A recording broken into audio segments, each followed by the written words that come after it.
दोस्तों, मानव चांद पर कदम रख चुका है, किंतु मानवों के चांद पर रखे कदम काफी हैरानी भरे रहे हैं।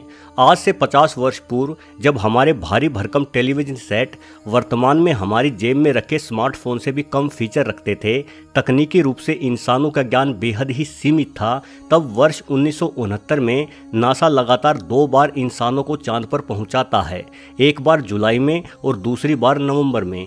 मानो पहली बार में नासा का कोई सामान चांद पर छूट गया हो, जिसे लेने सिर्फ 4 महीने बाद ही नासा ने दोबारा इंसानों को चांद पर पहुंचा दिया। सिर्फ यही नहीं, वर्ष 1972 आते आते मात्र 4 सालों के अंतर पर नासा ने लगातार 6 बार इंसानों को चांद पर भेजकर इतिहास रच दिया।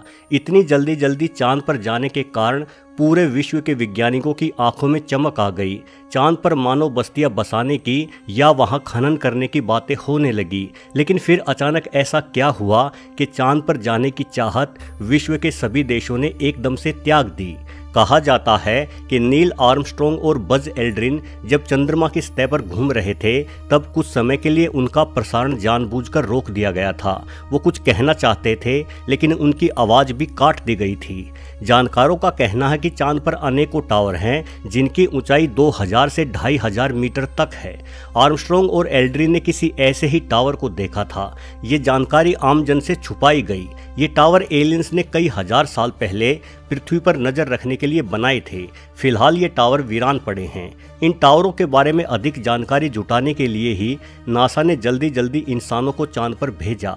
लेकिन जब आखिरी बार इंसान चांद पर गया तो वहां एलियंस आ धमके और उन्होंने इंसानों को वहां से चले जाने की चेतावनी दे दी, साथ ही कभी वापस ना आने के लिए भी कह दिया। नील आर्मस्ट्रॉन्ग ने खुद एक इंटरव्यू में कहा था कि अंतरिक्ष में उनके यान का पीछा किसी बेहद एडवांस टेक्नोलॉजी वाले यूएफओ द्वारा किया गया था। चांद पर अजीबोगरीब रहस्यमय संगीत बजने की आवाज़ को भी कई चंद्र यात्रियों ने सुना है।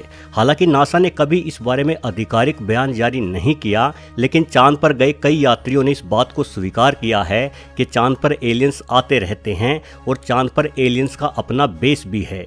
एलियंस थ्योरी पर काम करने वालों का कहना है कि चांद अंदर से खोखला है, क्योंकि चांद की सतह के नीचे एलियंस ने अपना अड्डा बनाया हुआ है।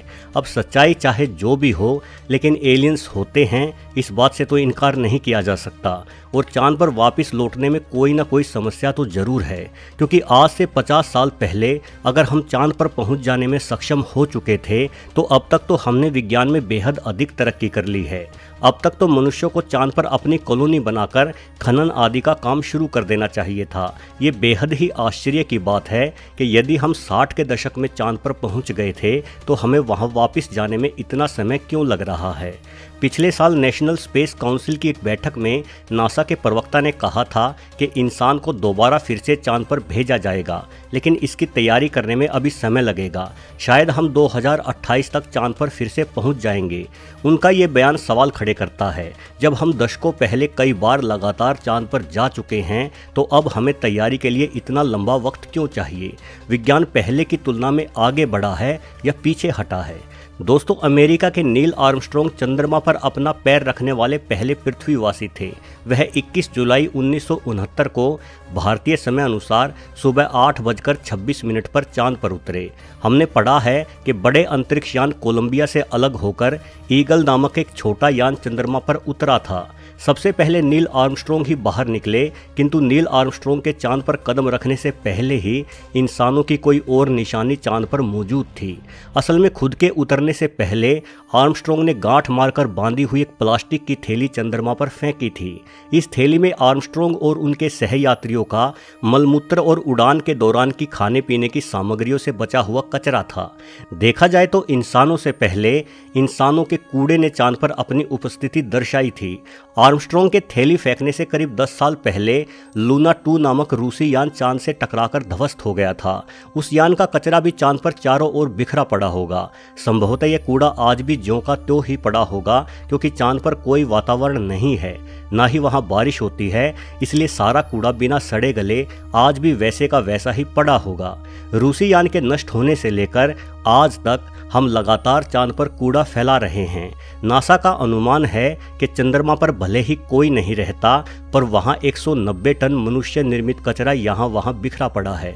यानी अगर चांद के कूड़े को इकट्ठा किया जाए तो करीब 10 बड़े ट्रकों की आवश्यकता पड़ेगी। वहीं दूसरी तरफ नासा कह रहा है कि चांद पर किसी प्रकार का जीवन नहीं पनप सकता। चांद एक वीरानी और बंजर जमीन है। ऐसा कोई कारण नहीं है जिसके बल पर कहा जा सके कि चांद पर जाना मानवों के लिए हितकारी है। यही वजह है कि नासा का चांद से मोह भंग हो गया है।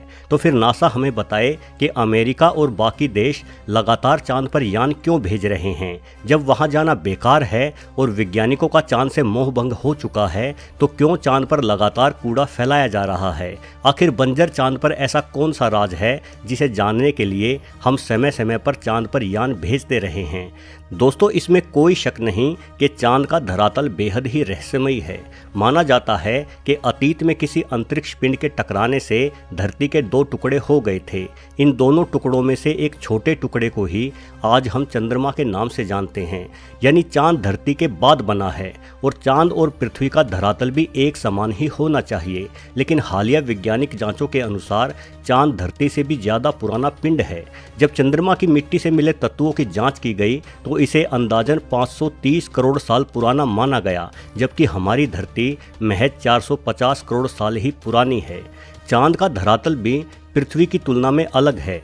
20 नवंबर 1969 को जब अपोलो मिशन के दौरान वैज्ञानिकों की टीम ने एक लूनर मॉडल को चांद पर छोड़ा तो उस मॉडल के टकराने से चांद पर भूकंप जैसी स्थिति बन गई थी और चांद की धरती करीब 1 घंटे तक किसी घंटे के समान कंपन और आवाज़ करती रही थी।